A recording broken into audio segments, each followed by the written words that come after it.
ಈ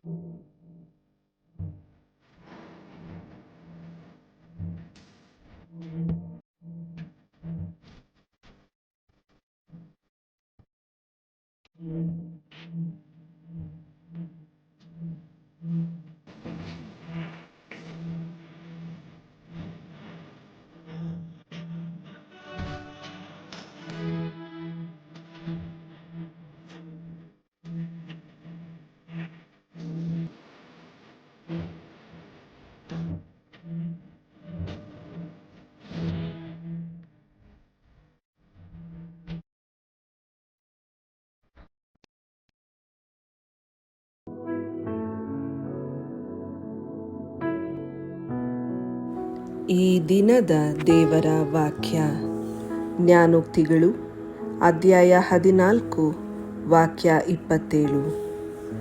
ಸರ್ವೇಶ್ವರನಲ್ಲಿ ಭಯಭಕ್ತಿಯು ಜೀವಜಲದ ಚಿಲುಮೆಯು, ಮರಣ ಪಾಶದಿಂದ ತಪ್ಪಿಸಿಕೊಳ್ಳಲು ಅದುವೇ ಸಾಧನವು.